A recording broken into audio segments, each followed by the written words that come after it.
William? As in William and Mary, right? So they did teach you something at Brendan, then? I liked history. Well, now you can watch it happen.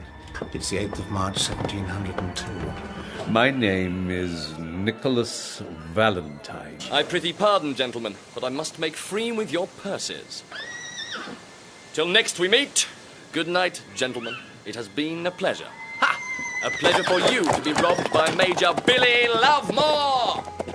If we had time, you and I could sit by the fire and natter on about mapping exterior continuums onto interior dimensions and so on and so forth. But we don't have time. Regrettably, no. However, for the sake of established history, that's probably no bad thing. There have been developments. Our client reports there is something odd going on in the vicinity. Disappearances. And last night, something more. In the name of Christ, help me! What is it? What ails you? And also, they're coming! They're coming for me!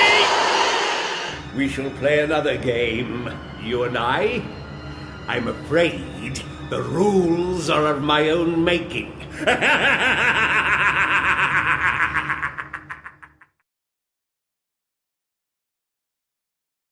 Long ago in humanity's distant past, there was a time before TV and the internet.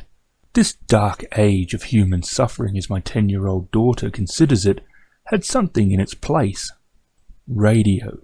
On this radio, they did audio plays, things of humour, things that would chill the bones, as well as classics like Sherlock Holmes. As a fan of many BBC shows over the years, it was a great disappointment when Blake 7, still one of the worst endings in history, and Doctor Who ended. In this modern age of the resurgence of Doctor Who, it is easy to forget that for quite a while, the only real Doctor Who was being done by Big Finish. In an age where visuals are everything, how would an idea of pure audio fare? How would it ever compete, as it's a throwback to a time before smartphones and Twitter? Well, surprisingly good. There are the odd story that doesn't grab me, but the quality has always been improving. As an example, the early studio gunfire effects have been changed over time to more realistic and therefore more immersive ones. Most of the stories are very good and, dare I say it, better than the original TV series at times, and some are truly great. Big Finish has done more than 200 stories for the original Doctors now. Made the 8th Doctor come to life, seen the return of Tom Baker, had the return of many of the companions, and the return of Tegan, whom the actress had been very critical of the sexism in Doctor Who, and it's to Big Finish's credit that they were able to convince her that the stories would not be Tegan, go make the tea. The return of Blake 7 with most of the cast. Sue Lin would have to be recast, as the actress seems to have avoided everything Blake 7 since being on it, but Blake, Avon, Callie, Jenna, Villa, Tarrant, Travis, and the beautiful Servalan are all back. They have taken chances as well. They did Highlander and Stargate. Neither must have done well, sadly, as they are no longer in the lineup. I had some of the Stargate episodes and they were quite good. From Doctor Who we have Countermeasures, which is the actors who made up the scientific team in remembrance of the Daleks. We have Jago and Lightfoot, who featured only once in Talons of Wang Chiang. It would be easy to say that they are merely trying to cash in, except the stories are honestly solid. The first Jago and Lightfoot story, The Bloodless Soldier, has an amazingly emotional ending. Stories like I, Davros, which examines Davros from a child to when we see him in the chair, was incredibly clever. We have old, great series coming like The Prisoner. I am not a number, I am a free man! Yes, that one. Day of the Triffids. Torchwood with Captain Jack. The Avengers with Steed and Mrs. Peel are coming, but right now the lost TV shows of Steed and Dr. Keel are available, and they have all that so terrible it's cool 1960s feel that made the original shows so good. The Pathfinder Chronicles, based on the Rise of the Runelord adventure path for the RPG. This is a real wow moment.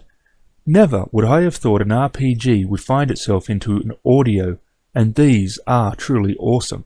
If you have the adventure path, it follows that story. It features the events and characters. It's a fantastic game aid if you plan to run that adventure, giving you ideas on how to run some situations and play characters. If you love fantasy, it's a great story. I hope that more of these will come, as they are well worth buying. This is right up there as some of the best stuff they have made. Big Finish. They love stories. Okay, I realise that all this sounds a bit fanboyish, but they love what they do. They are fans and are producing good stuff, so it's hard not to like them. As I said, there are some stories I don't like, and the odd thing now and again. So to try to add a little balance, I will mention both. The very first audio, The Sirens of Time, I didn't like. It had 3 doctors in a 4-part play, and it was very cramped, and it just didn't seem to flow well. I will review one I did like, but had one element of the plot that I really didn't. The Doctor Who monthly range, number 2, Phantasmagoria. This had Peter Davidson as the Doc, and Mark Strickson returning as Turlough. And the first thing that impressed me was how easy both actors returned to the roles. Their interactions didn't sound forced, their dialogue seemed natural. The surrounding cast had some interesting characters, and the overall story was not bad at all. The thing I didn't like, and I can't say why without pretty much giving away the spoilers, was the Major Billy Lovemore subplot. Highwaymen certainly fitted the era, but the elements surrounding this subplot were very unnecessary to the main story, and it felt at times to be getting in the way. Still, that being said, I have listened to this story several times over the years and enjoyed it very much. It's currently available for $2.99 over at bigfinish.com. This is a good, creative company, and I strongly urge everyone who's interested in stories, Doctor Who, The Avengers, Blake 7, Sapphire and Steel, Sherlock Holmes, you name it, go have a look. You won't be disappointed.